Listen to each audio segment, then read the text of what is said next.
Considering process development, talents, costs, and competition, do you think 200mm wafers have a bright future in terms of commercialization?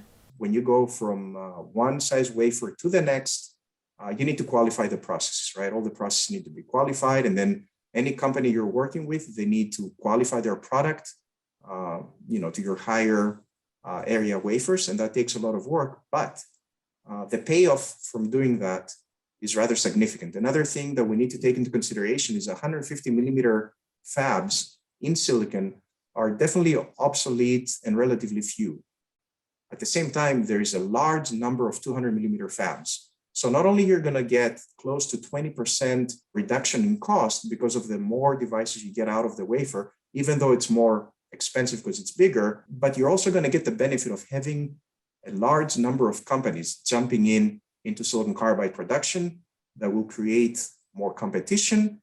And as a result, it will streamline processes and drop costs. So it's a great thing, and people are anticipating going into 200mm.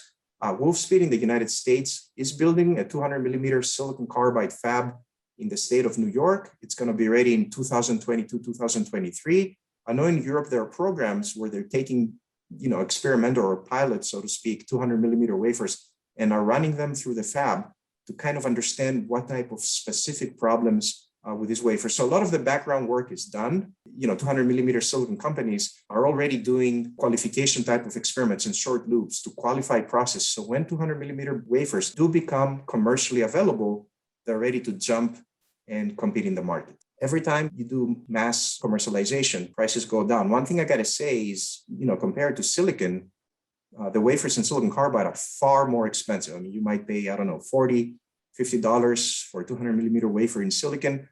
It could be $600-$700 in silicon carbide. And that's part of the way you make the substrate. You need to go to temperatures of 2,500 degrees. You need large area seeds. It's a hard material, so when you try to slice it and polish it, it's very labor intensive and costly. So anytime you have a situation like that, you got a lot of room for some disruptive technology to come in and do things in a non-traditional way to reduce the costs significantly. And I can assure you, there are a lot of companies out there who are looking at disruptive ways to synthesize silicon carbide wafers and reduce the cost significantly. But the way things stand today, with the technology that companies use today, or most companies use today, 2,500 degrees, large seed, limited expansion, it unfortunately allows for many defects to be part of the substrate. The cost, it's kind of a fundamental limitation. When you need to go to 2,500 degrees, right? And it's a slower process and a more difficult process. Higher volumes will help, but they will not reduce it to the level of silicon. What I want to add is that typically you will pay maybe 2 to 3 times more to buy the silicon carbide semiconductor. However, you're not buying a silicon carbide MOSFET, a silicon carbide device to just hold it in your hand or put it in a wall in your office to look. You're buying a device that you're going to put at the system. So we need to basically look at the cost at the system level. So what you will find there is, despite paying 2 to 3 times for the semiconductor itself, the actual system can be cheaper than that of silicon. Why? Because silicon carbide will allow you to operate at very high frequencies. Magnetics become a lot smaller.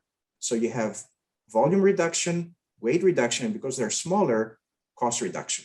And I don't have exact numbers because all this is proprietary, but we're getting there with a traction inverter and the other components in electric vehicles, just basically exploiting that large frequency capability that silicon does not have.